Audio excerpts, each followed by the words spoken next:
So hi guys, welcome to the channel. और आज हम बात करने वाले हैं यूसीजी एक्ट के ऊपर। यूसीजी एक्ट क्यों बना है, किस लिए बना है, इसके कॉन्सिक्वेंसेस क्या आ रहे हैं, जो आजकल ट्रेंडिंग में चल रहा है, जो आजकल शुरू भी हो चुका है कि बायकॉट ट्रेंड, कि बायकॉट यूसीजी एक्ट। तो क्या ये ठीक है और किस हद तक ठीक है, उस सभी को जानने की कोशिश करेंगे from the top to the bottom, कि आपके लिए नॉलेज में कोई भी ऐसा इफेक्ट ना पड़े कि कहीं से भी आपकी नॉलेज कम ना हो जाए या फिर कुछ भी बोल लो आप। ठीक है, तो उस पर बात हम शुरू करते हैं।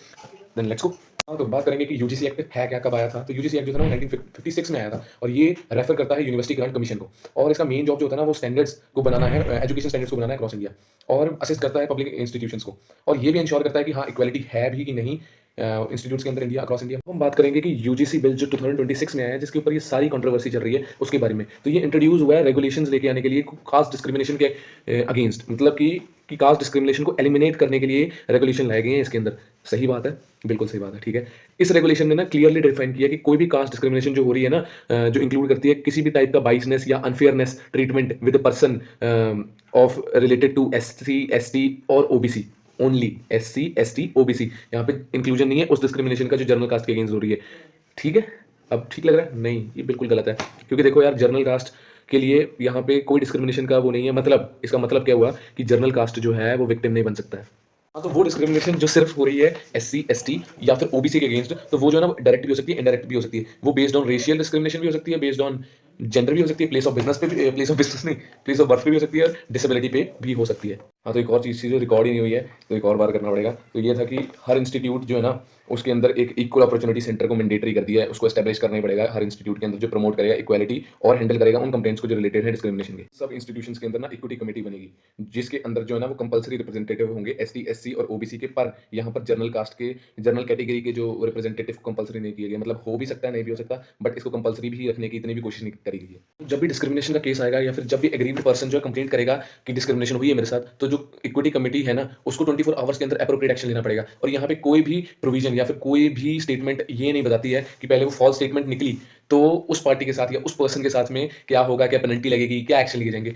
कोई भी प्रावधान या कुछ भी कह लो नहीं है। डिस्क्रिमिनेशन को प्रूव करना भी मैंडेटरी नहीं है। जैसे कि लिखा हुआ है इसके अंदर की जो डिस्क्रिमिनेशन है वो डायरेक्ट भी हो सकती है, इनडायरेक्ट भी हो सकती है। तो भाई लॉ ही खुद में इंजस्टिस बन चुका है, क्योंकि यार इसका मिसयूज करना बहुत ईजी है। चलो 1000 में से 900 बंदों के साथ भी फेयर डिस्क्रिमिनेशन, मतलब डिस्क्रिमिनेशन नहीं फेयर, मतलब डिस्क्रिमिनेशन हो रही है, तो वो ठीक है। पर उनमें से 100 तो कुछ ऐसे होंगे यार, जो ऐसे ही खार खा बैठे होंगे दूसरे के साथ, वो तो इसका मिसयूज करेंगे। और इसका मिसयूज करना बहुत ईजी है। मेरे खुद दिमाग में 4-5 ऐसे सिनेरियोज बन चुके हैं कि हाँ, इसको ऐसे करके यूज कर सकते हैं, इसको ऐसे करके यूज कर सकते हैं, जिसके साथ दुश्मन निकालनी है उसके साथ ऐसे दुश्मन निकाल सकते हैं। बात ये है ना कि लॉ जो है डिस्क्रिमिनेशन के अगेंस्ट बनना चाहिए। क्यों नहीं? क्योंकि वो डिस्क्रिमिनेशन गलत ही चीज है, उस पर सही एक्शन ले, पर वो इनजस्टिस ही ना बन जाए ना वो लॉ।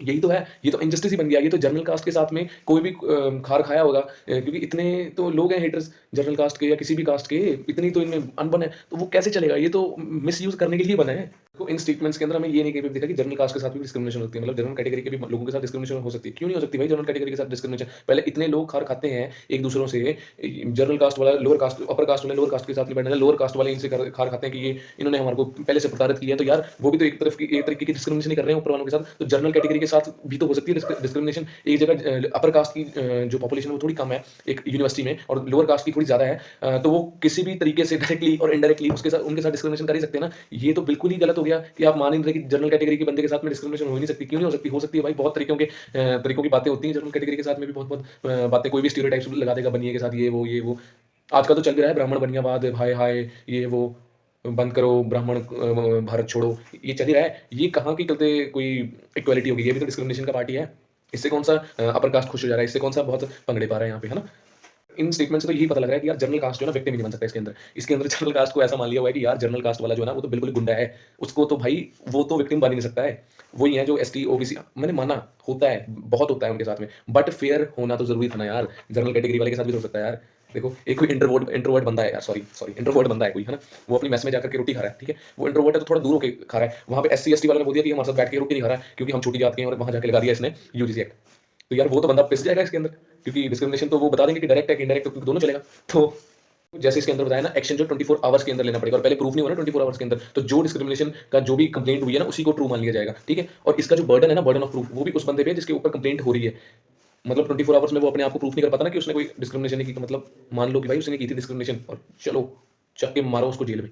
या जो भी है पनिशमेंट उसको। कंक्लूजन यहाँ से ना ये निकलता है यार कि ये यूजीसी एक्ट जो है ना वो थोड़ी गलत प्रोविजंस हो चुके हैं इसके अंदर, कुछ ना कुछ गलती कर ही दी है। अब ये हमें नहीं पता कि यार ये इंटेंशनली थी कि अनइंटेंशनली थी, पर गलती तो गलती है, ठीक है। तो इसके ऊपर जो है ना ये मैंने खुद भी देख लिया, मेरे भी बहुत दोस्तों ने जो जनरल कैटेगरी से बिलोंग करते हैं उन्होंने अपनी स्टोरियों पे लगा दिया कि बाइकॉट यूजीसी एक्ट। तो यार ये बात गलत है कि बाइकॉट नहीं होना चाहिए यूजीसी एक्ट, वो सही है क्योंकि डिस्क्रिमिनेशन हर तरीके से गलत है, वो किसी के साथ भी हो रही है, कैसे भी हो रही है। बट इसके अंदर जो गलत चीज़ है ना उसमें कुछ अमेंडमेंट्स लेके आने चाहिए, मतलब जो रिक्वायर्ड अमेंडमेंट्स है ना वो जरूर आनी चाहिए इसके इस एक्ट के अंदर। इसकी इस चीज़ का प्रोटेस्ट होना चाहिए, ना कि बायकॉट होना चाहिए, या इस चीज़ का प्रोटेस्ट होना चाहिए कि इसको हमें बंद कराना है, इस एक्ट को ही हमने वो कर देना है, ठीक है।